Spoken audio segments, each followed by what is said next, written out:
YouTube members desu.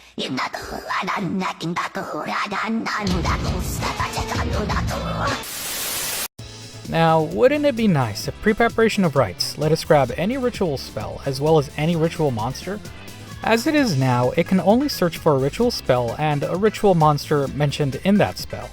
That leaves a lot of ritual monsters that can't be searched with it, since many don't have their own ritual spell.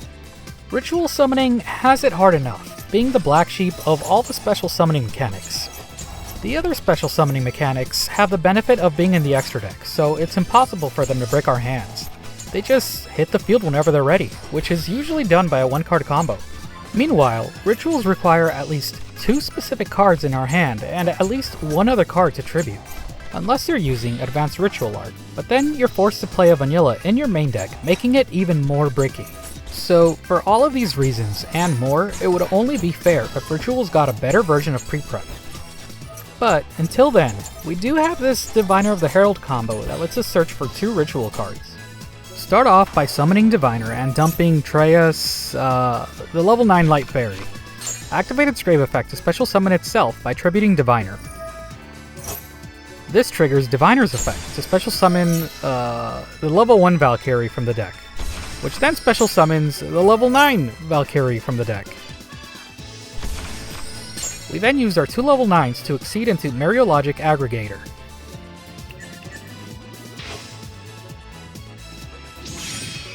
Use its effect to send Herald of the Arclight to the grave from the extra deck. This gives us our first search. Then use Aggregator's other effect to attach Herald as material from the grave. From here, go into any Link 2. This sends Arclight to the grave, again, triggering its effect, again, giving us our second search. And so we have a pseudo pre-prep that lets us search for any 2 ritual cards, letting us ritual summon virtually any ritual monster using just 1 card from our hand. If you've been around my channel for a while, I could already hear you asking if you could use this in the Ritual Dark Magician deck. The answer is a bit complicated. While this combo is a great step forward for ritual decks in general, I feel like this combo would only work in Ritual Dark Magician if we dedicated a good portion of the deck to this combo. We've already got a good amount of bricks in the deck, and this combo adds even more, so we can't just throw it into the deck. We'd have to take a good amount of other things out, essentially making an entirely different variant of the deck. So let's talk about how we would use this new tech if we decide to use it. For those unfamiliar with Ritual Dark Magician, the main play is to Black Chaos Max Lock the opponent during their draw phase, while also giving us a properly summoned Magician of Chaos in the grave that we can utilize with Eternal Soul and other Dark Magician cards for the rest of the game. The upside of using the Diviner combo is the main 3-card combo can become a 2-card combo, but the downside is the added bricks mentioned earlier, and also we have to dedicate our normal summon to Diviner, meaning we're going to lose access to Rod, making it harder to get to our Eternal Soul or Soul Servant or whatever Dark Magician themed trigger we're going to use for Magician of Chaos. It just makes getting our trigger piece a little bit more complicated than it should be.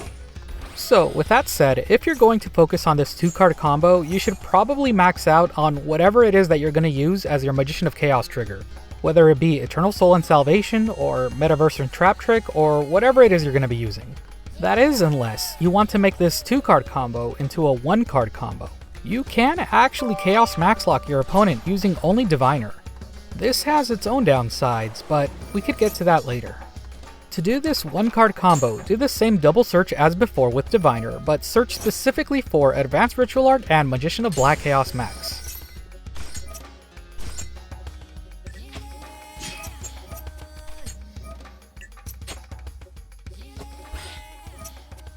From there, use Advanced Ritual Art to summon Magician of Black Chaos Max. Don't use his effect unless you have an extra monster you think you don't need. Then, go into Dynamondo. From here, you can do whatever it is you want to do, because you still have 4 cards in your hand. Just make sure you don't get rid of that Dynamondo. Then, end your turn. During your opponent's draw phase, use Dynamondo's effect. Bring back Black Chaos Max, tribute something, and your opponent is locked out of monster effects. You can then also loop this for as many turns as you have Dynamondos.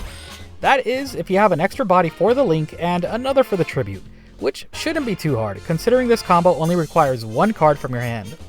And that's it. That's how you do a 1-card Chaos Max lock.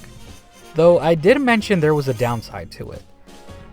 On paper, this sounds great, and it really is, but in practice, normally a couple of locks isn't enough to close out games. I mean, we only have 2800 or so damage on board, and even if you do manage to get a few Dynamondo locks, it's probably not going to be enough if your opponent summons any monsters to defend with.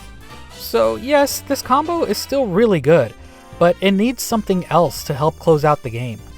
And in my opinion, I still prefer the regular Dodo combo, not just because it's my original combo, but because it helps set up Eternal Soul and Magician of Chaos, so we don't just lock out the opponent, we also have other things that we can do to continue the game and either take out resources as the game goes on, or just flat out end the game on our second turn.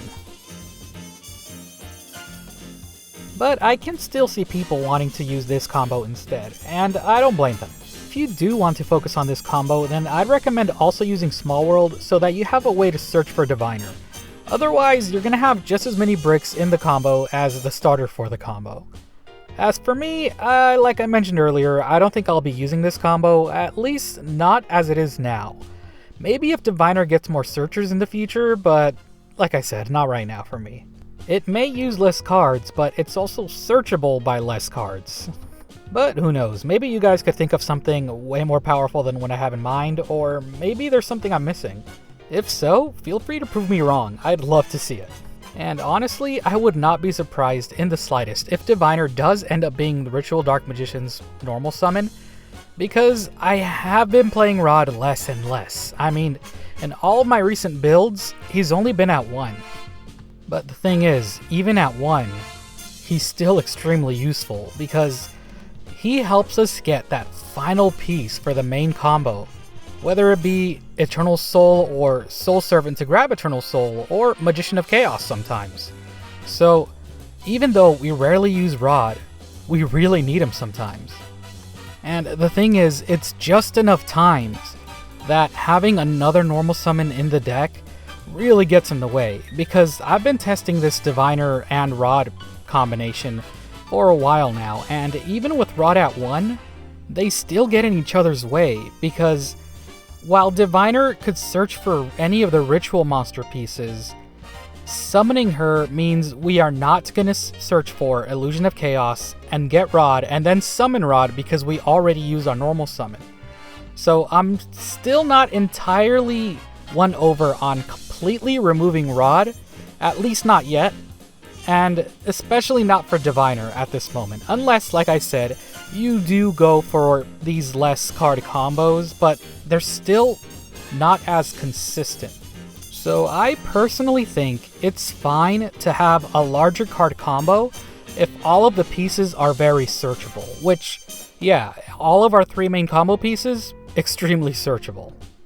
And another reason, well, the main reason I'm not going to switch from Rod to Diviner is because you guys already know if you've seen some of my recent videos, but the Shining Sarcophagus archetype, it works really well with Ritual Dark Magician, and Rod complements that strategy more than Diviner does, and I really do think Ritual Dark Magician is going to be using the Shining Sarcophagus archetype whenever Ebon Sorcerer comes out, because as it is right now, he's the only card missing for us to just throw that into Ritual Dark Magician and run with it. But yeah, in conclusion, even with all of that said, I still do think this Diviner combo is worth sharing, because even if Ritual Dark Magician doesn't end up using it, it's good in general for just about any ritual deck. Although I would be pretty excited to see if this ends up becoming a different variant of Ritual Dark Magician. That would be awesome.